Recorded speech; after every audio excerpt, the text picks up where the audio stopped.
Welcome to the 365 Bible. Read the Bible once a year. One day at a time. Today's reading is from the World English Bible. Day 3. Today we are reading Genesis chapters 7 through 9. Genesis chapter 7. Yahweh said to Noah, "Come with all of your household into the ship. For I have seen your righteousness before me in this generation. You shall take 7 pairs of every clean animal with you, the male and his female. Of the animals that are not clean, take 2, the male and his female. Also of the birds of the sky. 7 and 7, male and female, to keep seed alive on the surface of all the earth. In 7 days I will cause it to rain on the earth. For 40 days and 40 nights. I will erase every living thing that I have made from the surface of the ground." Noah did everything that Yahweh commanded him. Noah was 600 years old when the flood of waters came on the earth. Noah went into the ship with his sons, his wife, and his sons' wives, because of the waters of the flood. Clean animals, unclean animals, birds, and everything that creeps on the ground went by pairs to Noah into the ship, male and female, as God commanded Noah. After the 7 days, the waters of the flood came on the earth.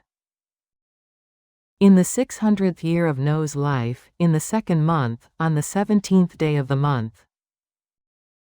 On that same day all the fountains of the great deep were burst open, and the sky's windows were opened. It rained on the earth 40 days and 40 nights. On that same day Noah, and Shem, Ham, and Japheth, the sons of Noah, and Noah's wife, and the 3 wives of his sons with them, entered into the ship. They, and every animal after its kind. All the livestock after their kind, every creeping thing that creeps on the earth after its kind. And every bird after its kind, every bird of every sort. They went to Noah into the ship, by pairs of all flesh, with the breath of life in it. Those who went in male and female of all flesh, as God commanded him. And Yahweh shut him in. The flood was 40 days on the earth. The waters increased, and lifted up the ship. And it was lifted up above the earth. The waters rose, and increased greatly on the earth. And the ship floated on the surface of the waters. The waters rose very high on the earth. All the high mountains that were under the whole sky were covered. The waters rose 15 cubits higher, and the mountains were covered. All flesh died that moved on the earth, including birds, livestock, animals, every creeping thing that creeps on the earth, and every man. All in whose nostrils was the breath of the Spirit of life. Of all that was on the dry land, died. Every living thing was erased from the surface of the ground, including man, livestock, creeping things, and birds of the sky. They were erased from the earth. Only Noah was left, and those who were with him in the ship. The waters flooded the earth for 150 days. Genesis chapter 8. God remembered Noah, all the animals, and all the livestock that were with him in the ship. And God made a wind pass over the earth, and the waters subsided. The fountains of the deep and the sky's windows were also stopped. And the rain from the sky was restrained. The waters continually receded from the earth. After the end of 150 days the waters decreased. The ship rested in the 7th month. On the 17th day of the month, on Ararat's mountains. The waters receded continually until the 10th month. In the 10th month, on the 1st day of the month, the tops of the mountains were seen. At the end of 40 days, Noah opened the window of the ship which he had made. And he sent out a raven. It went back and forth, until the waters were dried up from the earth.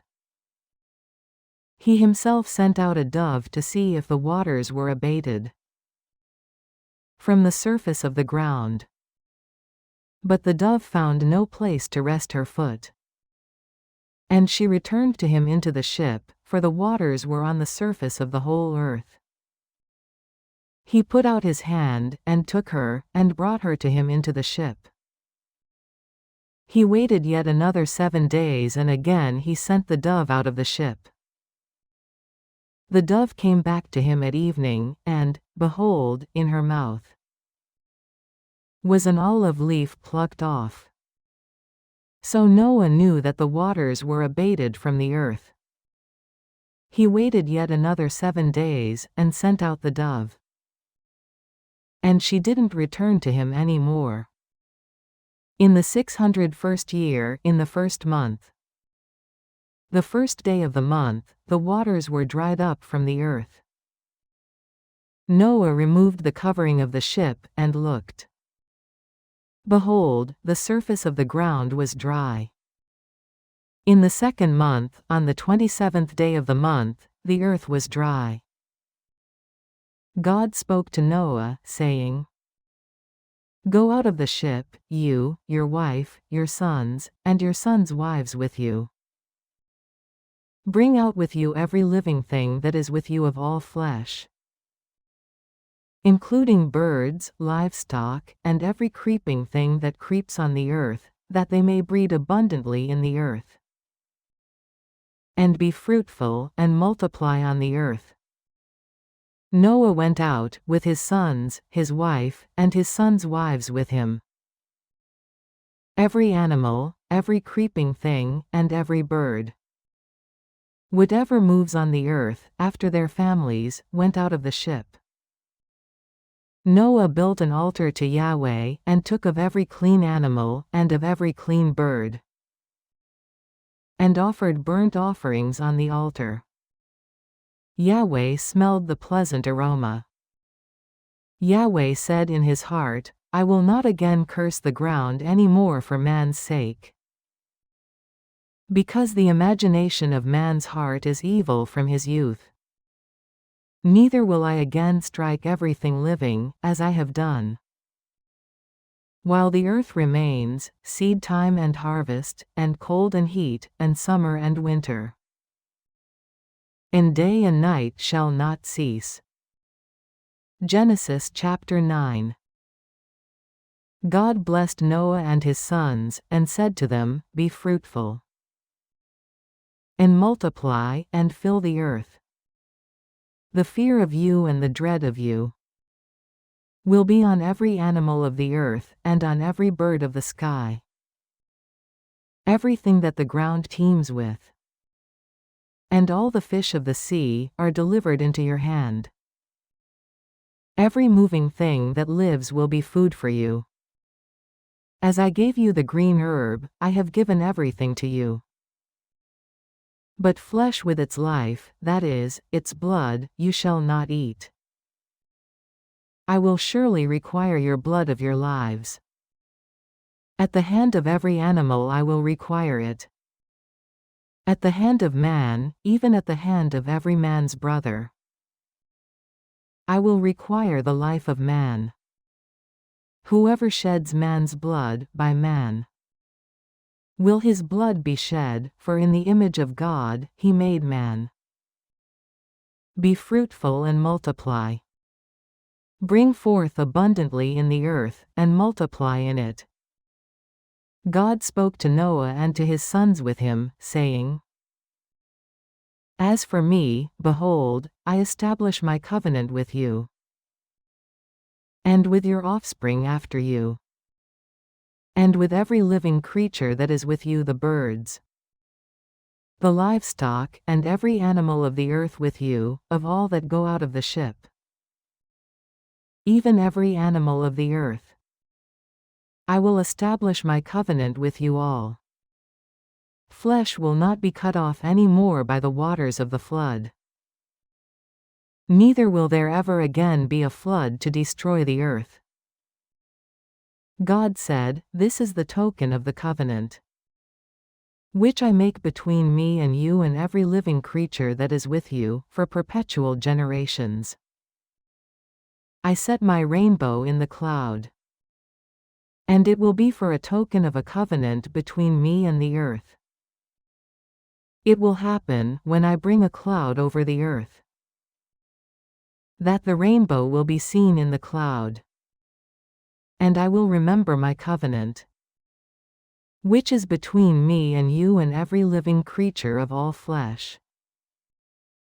And the waters will no more become a flood to destroy all flesh. The rainbow will be in the cloud. And I will look at it, that I may remember the everlasting covenant between God and every living creature of all flesh that is on the earth." God said to Noah, "This is the token of the covenant, which I have established between me and all flesh that is on the earth." The sons of Noah who went out of the ship were Shem, Ham, and Japheth. Ham is the father of Canaan. These three were the sons of Noah, and from these the whole earth was overspread. Noah began to be a farmer, and planted a vineyard. He drank of the wine and got drunk. He was uncovered within his tent. Ham, the father of Canaan, saw the nakedness of his father, and told his two brothers outside. Shem and Japheth took a garment, and laid it on both their shoulders, and went in backwards, and covered the nakedness of their father. Their faces were backwards, and they didn't see their father's nakedness. Noah awoke from his wine, and knew what his youngest son had done to him. He said, "Canaan is cursed. He will be a servant of servants to his brothers." He said, "Blessed be Yahweh, the God of Shem. Let Canaan be his servant. May God enlarge Japheth. Let him dwell in the tents of Shem. Let Canaan be his servant." Noah lived 350 years after the flood. All the days of Noah were 950 years, and he died. This concludes today's reading. See you tomorrow on the 365 Bible.